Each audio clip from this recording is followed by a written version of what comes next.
everybody, it's Steve Scott with Come Follow Me. Welcome to today's lesson. We are doing Conversion and Christ-like Courage. The day's date, June the 22nd through the 28th, and we are covering Alma 17 through 22. Alma 17 through 22. And this is such an amazing chapter. If you're new to the channel, welcome. Thanks for watching. Subscribe down below, hit the notification buttons, and cha-ching! You're with me every single solitary week. This week, I have a big shout out, and it's to a whole country. Shout out to the Philippines, to all the people in the Philippines. I get so many messages. I'm so grateful. And here's your fist bump, boom, and your high five, bam. Thank you for watching. I cannot include all of you. It would take me months and weeks and years to include all of you. So that's going to be a blanket one. Thank you for watching. Come follow me. Okay, everybody, get your journals, your scripture markers, and your scripture journals out.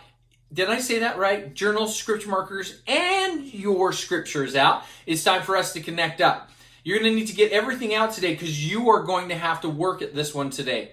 There might be some pausing of the video. There might be some rewatching. It's going to require some journal work. Now, if you need today's download, it's on www.thestevescott.com.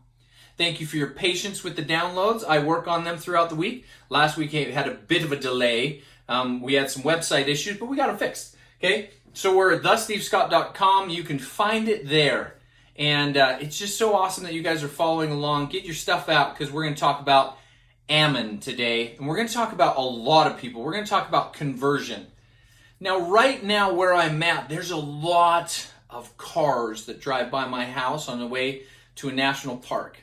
And on a beautiful day, I see a lot of convertibles. Okay, you know the kind where the top comes off and then it comes back on? You know what I'm talking about? Well, everyone's like, Steve, we know what a convertible is. Well, I want to preface it by telling you this story. I was a young men's leader, and some of my young men and I decided with an old car that we were going to cut the top off the car. We were just going to cut it right off. We took it into an old barn, and we got the tools out, and we started getting a cutting torch, and we started cutting this thing apart. Now, the boys wanted it because it was kind of like an open air, travel through the fields and the farm sort of vehicle. And they thought it'd be really fun to be able to go out hunting in and do all kinds of various activities. Well, we thought it would be fun, so me being the young men's leader that I was, we thought, let's just cut the roof off. Yeah, it makes sense. So we started cutting, but what we did not do in the process was we did not remove any of the material inside the car. That poses a bit of a problem when you're shooting flames into the inside of a car. You know what I'm saying? You could probably figure out where this is going. And while we're doing that, all of a sudden one of the boys yells, "Brother Scott, the car's on fire!" And then the other boys yelling, "Grab a bucket of water!" And the inside of the car had become a flame, you might say. And so the boys chucked water onto it. In the end, we got the top off the car, and it became a great car. Now, is that car a convertible? No, because a convertible means I can take the top off and I can put it back on. And that's a convertible. What we had done is we had converted the car. Permanent change had taken place. It wasn't going back to the way it used to be. Today, when we talk about conversion, this is lasting change that doesn't go back. Okay? Now, the process of conversion, some people will be like, "But Brother Scott, I make mistakes and I'm not converted yet." The conversion process is this process where we're not going back. So don't get totally discouraged, but use the analogy and this example to help us understand what conversion is. Today we're going to talk about Ammon and the sons of Mosiah. It's a beautiful set of chapters and one of the most famous when it comes to stories. Now remember what we've talked about in the past. We have to be able to take the story and make it applicable to us. I just remembered, you guys need a screenshot. Take your screenshot if you need to. It's also on the website. Okay, so our purpose today is we are going to try to make application come into us and our life through the story of Ammon, not to just read the story. Now I'm expecting that all y'all have read the story. You have read all of the chapters already on your own. You're going through. This is a supplement to your studies that you've already done. So you've already read Alma 17 through 22. You've already done that. You've got the story. Now we're going to ask some questions. Now, we're going to talk about conversion today, and we're going to talk about the conversion process of a bunch of different people, okay? Sons of Mosiah as a whole. Ammon, King Lamoni's wife, or sister Lamoni. Abish, we'll learn about her. King Lamoni's dad, or Papa Lamoni. And the whole kingdom of Lamoni's people. This is such a great story. Now, what we want to do in the story is we want to talk about their conversion story. So, you're going to study the sons of Mosiah, and you're going to write down what it is they experienced in this conversion process. I'll show you just a second. I'll give you one example. And then the Christ-like attributes that they developed, or the courage that came in this whole conversion process. Get to Alma chapter 17. Alma meets up with the boys. He meets up with his friends. Now remember, this is a different sort of meeting, because last time they had met up, they were traveling around destroying the church of God. And now they're traveling around building it and just helping so many thousands of people. And in chapter 17, verse 2, highlight this one. It says, "Now the sons of Mosiah were with Alma at the time the angel first appeared unto him. Therefore Alma did rejoice exceedingly to see his brethren. And what added more to his joy is that they were still his brethren in the Lord." Underline that phrase. That's conversion. Where am I? "Yea, and they had waxed strong in the knowledge of the truth." Can you circle the word waxed? Now, if any of you guys have waxed a candle, wax means like it had just, through time, gradually, layer by layer, they had waxed strong in the knowledge of the truth. For they were men of sound understanding, and they had searched the scriptures diligently that they might know the word of God. Can you underline that last phrase and give yourself a little bit of a scale? Let's do a little bit of an evaluation. How much do you really study the scriptures out of 10? 10 is a feasting level. 1 is a starvation level. Yeah.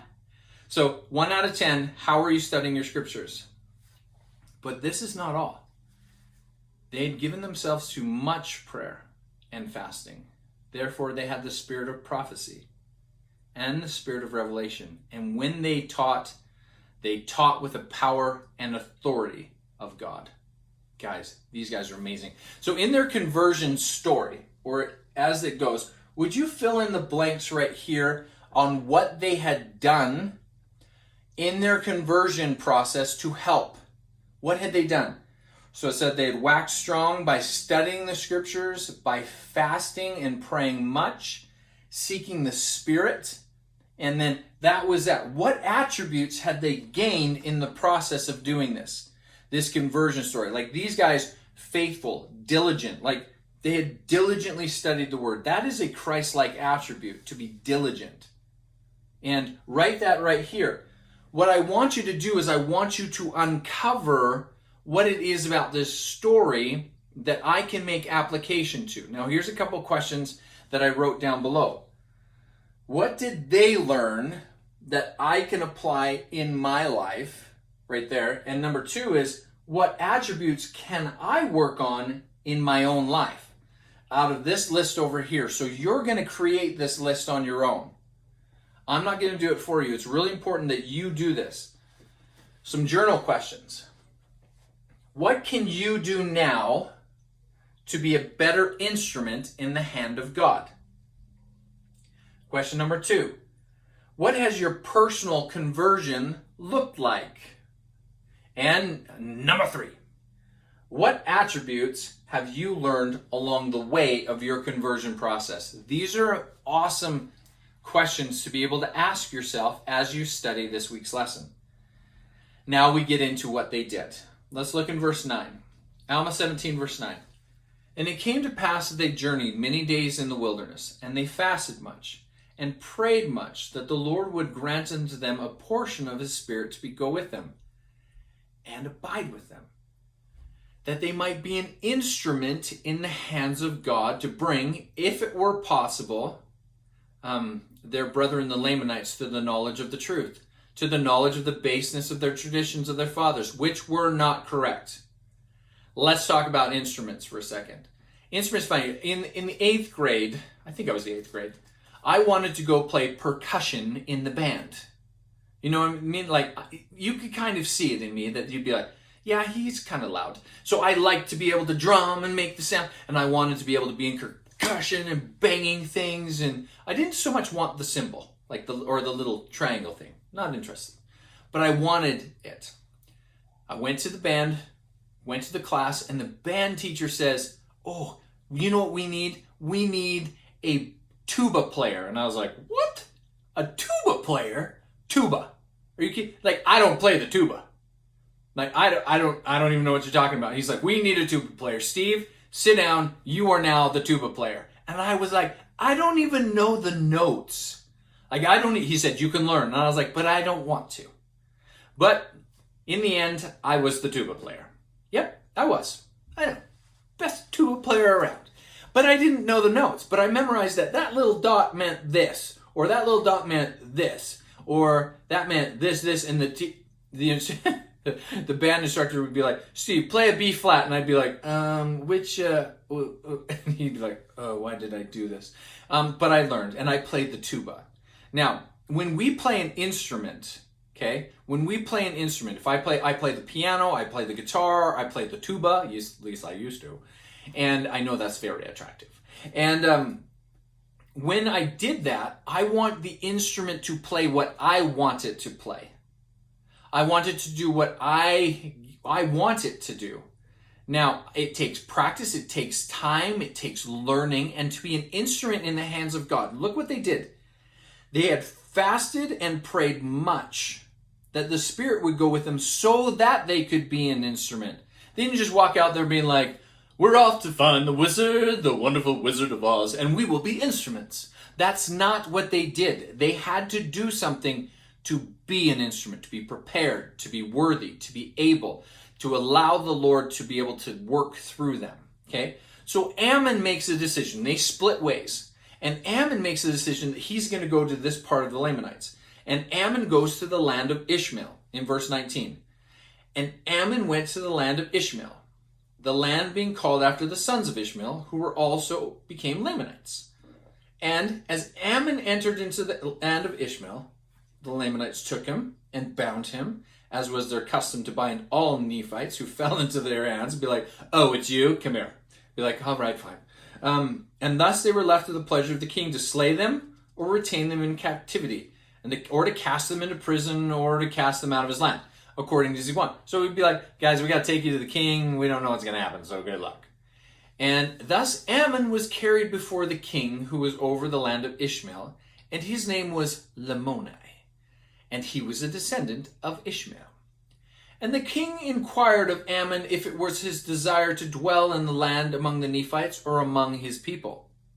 And Ammon said unto him, Yea, I desire to dwell among this people for a time, yea, and perhaps until the day I die. So attribute, committed. Okay, conversion process, you can write that in. Attribute, totally committed.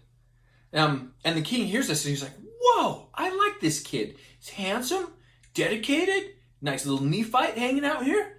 Says, and it came to pass that King Lamoni was much pleased with Ammon, and caused that his bands should be loose, and he would that he should take one of his daughters to wife. Now, when I was younger, I kind of imagined this. Now, I know, don't be offended, it's just a story.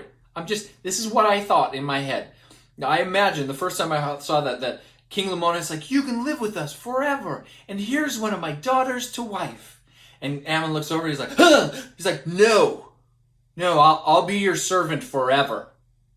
Just don't make me marry that. That's what I thought. I don't know. That's not true, but it did make me giggle a few times. Okay? And, I laugh every time I read that now. Maybe I shouldn't have said that. But, nonetheless, it has been said. But Ammon said unto him, Nay, but I will be thy servant. Therefore Ammon became a servant to King Lamoni. I like this story. Because Ammon wasn't above. So here's the thing. And let's talk about attributes for a second in the conversion process. Ammon wasn't interested in being a king in the first place. Like, he already turned down his dad's like, Dad, I don't want to be a king. And then he shows up in the king of the Lamanites and goes, you can marry my daughter. That puts him in line of royalty and the kingdom. And Ammon's like, dude, I'm not interested in that. That's not my gig. I don't want to do that. what attributes would you write down right there in that category? It'd be like attributes of Ammon. It's important to pay attention to those. So Ammon goes and he becomes a servant and he goes out to tend the sheep. Now there's a problem with the sheep herders. They have like a short lifespan, like really short. Because oftentimes the other Lamanites will come and like scatter the flocks and steal the sheep, and then you die because King Lamoni gets mad. And I don't know why they didn't quite figure out this little problem sooner. Maybe it was like a fun little game. But they sent Ammon out to tend the flocks. And sure enough, here comes the Lamanites. They scatter the flocks. Now they wept because of the fear of being slain. Like, oh no, we're going to die. Now when Ammon saw this, his heart was swollen with joy. This is Ammon, like he's a complete optimist. I love him. And he said, I will show forth my power unto these my fellow servants, or the power which is in me, in restoring the flocks unto the king, that I may win the hearts of these my fellow servants, that I may lead them to believe in my words. Ammon used his talents and his conversion story and process and the things that he had learned in his life to help him in this story. It's amazing, and I loved it. Okay, and it came to pass that he flattered them by his words, saying, Brethren, be of good cheer. Let's go search for the flocks, and we'll gather them, and we'll bring them back to the place of water. And everyone's like, why didn't we think of that? I don't know. But apparently, Ammon was the first. And they were like, we will do it. And so they go and get it, and Ammon comes back, and they come. And the Lamanites say to them, what are you doing? Like, don't you know the game? Like, we scatter the flocks, you get killed, new group comes out, we get to eat the sheep. Like, come on. What's happening? Ammon stands strong. So his courage. So we talk about conversion and Christ-like courage. Ammon knew that he had been blessed by God, that he would not perish because of his faith and the faith of his father and his family. He also knew that he was on the Lord's errand. He also knew that he was an instrument. He knew a lot of stuff. Ammon stood forth, and this is a part, and missionaries don't get to do this nowadays. But Ammon stood forth and began to cast stones at them. It's usually the opposite nowadays. Yea, with mighty power, and he did sling stones among them, and he slew a number of them. Insomuch they began to be astonished. I love those phrases in the scriptures. And they began to be astonished. Like, what? He's killing us by his power. Nevertheless, they were angry because of the slain of their brethren. And they determined that he should fall. Therefore, seeing that they could not hit him with their stones, they came forth with their clubs to slay him. They're like, well, he's killing us. We might as well get your clubs, boys. But every man that raised his arms, he cut off their arms. Except for their leader, he killed him with the sword. And he cut off their arms. And meanwhile, sitting there eating, little bonbons and chips and macaroons were the other boys that were supposed to be tending the flocks. And they were astonished. And they looked at this, they're like, truly, this is a different man. So they gather in all of the arms. Now, that's a weird thing, but it was a testimony to King Lamoni because this was such a amazing, fantastic experience that they just witnessed, that it would sound like they were telling a fairy tale. So they bring the arms to the king. Now, I don't know what sound that makes when you're like, oh, hey, king, like, there's this story, here's all the arms, down on there. And they just, like, it's kind of, whew. Why did the Lamanites really not like Ammon? Because he was so disarming. All right. And it came to pass that King Lamoni caused his servants, and they testified. So I want you to write right now all of this conversion story of King Lamoni and his servants, and the attributes that you're learning from Ammon, Christ-like courage and attributes. Write them in your journal as we're going along. And so King Lamoni and Ammon have this moment, and this is where Ammon teaches him such amazing things. The attributes in the conversion story. So he says to Ammon, and when they had answered the king whether he be the Great Spirit, and he's like, is this guy the Great Spirit? And they're like, we don't know. All we know is he's really good. And then the king goes, where is he? And he's like, he's feeding the horses. Do you remember how you commanded us before that when we were done with that job, we were supposed to go do this job? They had to be teenagers. They just had to be, because they forgot what job they were supposed to do next. It says, he's doing that job that we were all supposed to do. We forgot, but we brought the arms. And King Lamoni says, surely, like, there's never been someone more faithful than Ammon. There has never been. So can you write that in the attributes over here as faithfulness? And this really got King Lamoni's mind just stirring.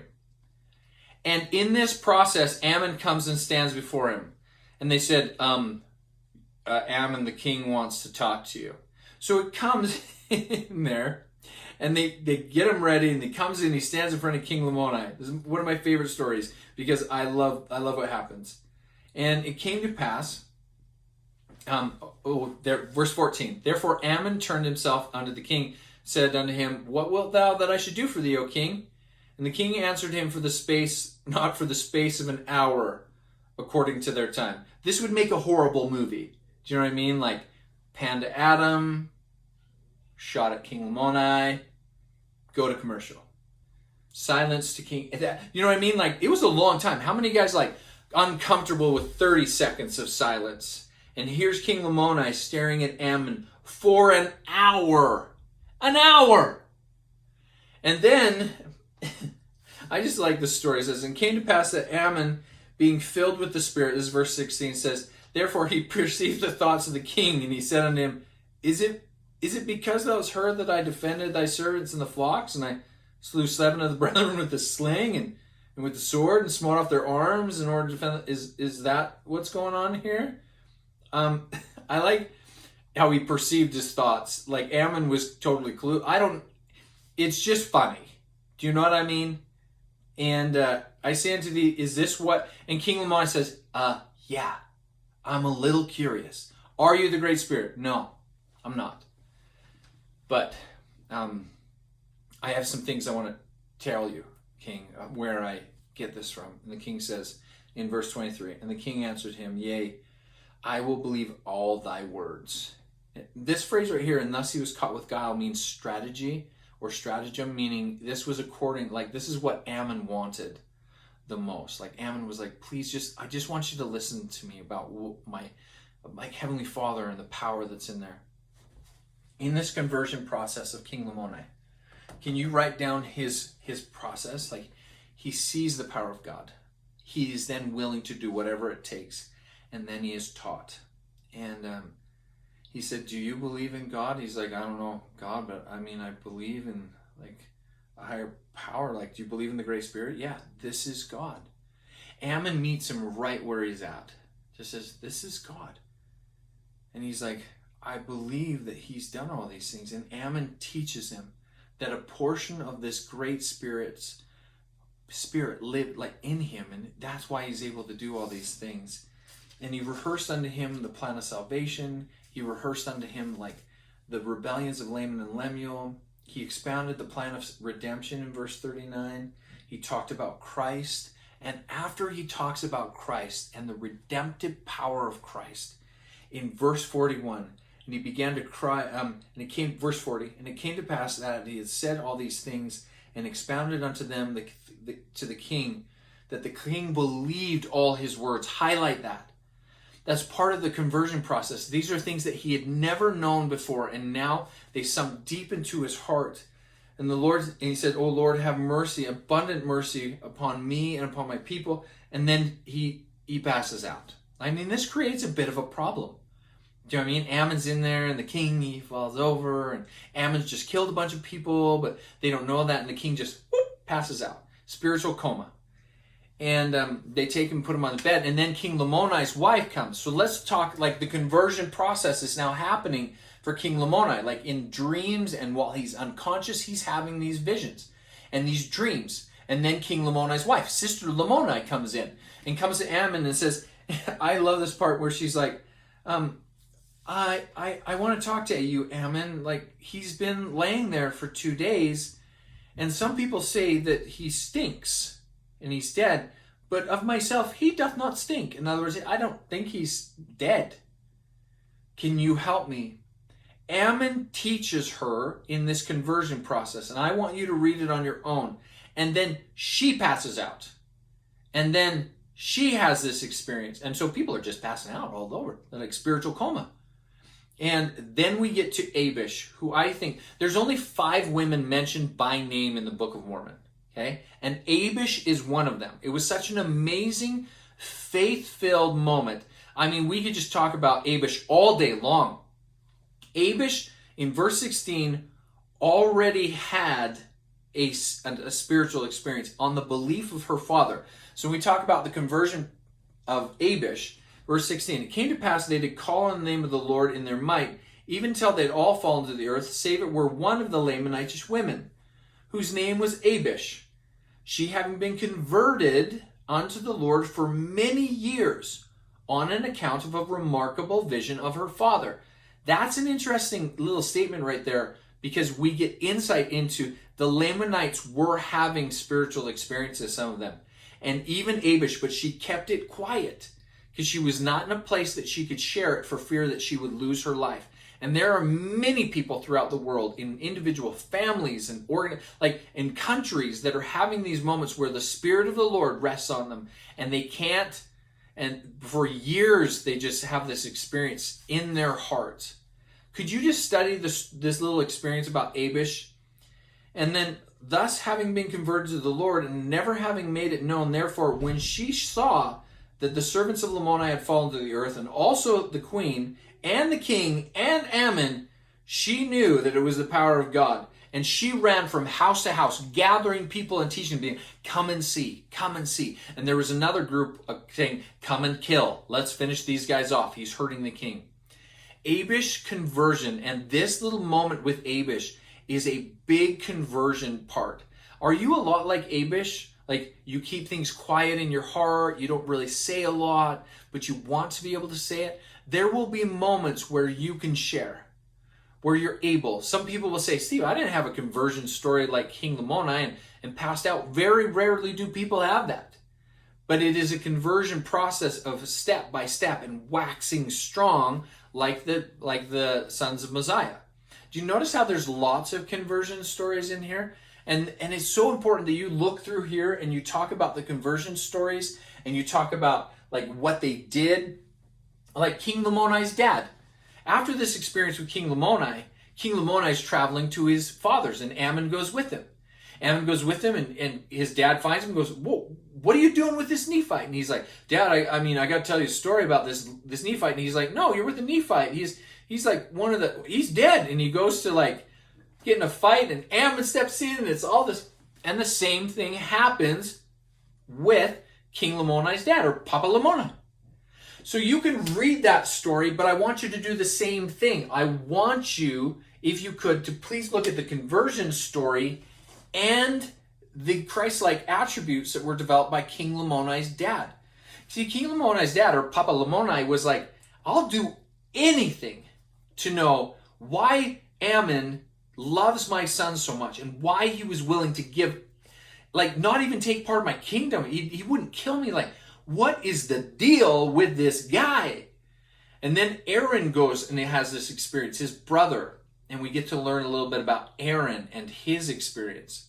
Do you notice in this whole group of chapters, it's not just about cutting off arms and these stories of people having these spiritual comas and falling over.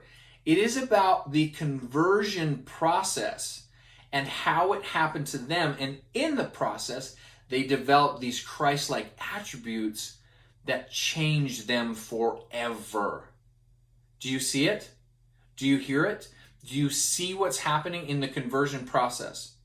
I hope you do. Today, for those of you who are staying to the end of this, our word that you can put down below is conversion. And give this video a thumbs up. Okay? Share it on social media with your friends and your family. Be a little bit like Abish and go gather in people and share the gospel with them. I'm so happy for the messages and the people who share with me all these great experiences that they're having with Come Follow Me, and how it's helping their family and themselves strengthen their testimonies. It is my prayer and my challenge that you will study these chapters as a part of conversion and a part of your story, so that you can look at them, so that you can feel them deeply, and so you can recognize that where you're at. I testify that the Lord will bless you as you do this. And I just love these chapters. Share with me as you study some things that you're in the comment section below. What did you learn? What did you see about attributes and the conversion story? This is a great bunch of chapters that we can learn. And I thank you guys all for coming. If you want to follow on social media, there we are on social media. Thank you to everyone who shares and stays to the end of the videos. I'll catch you guys next week as we're doing more Come Follow Me. All right? Love you. Bye.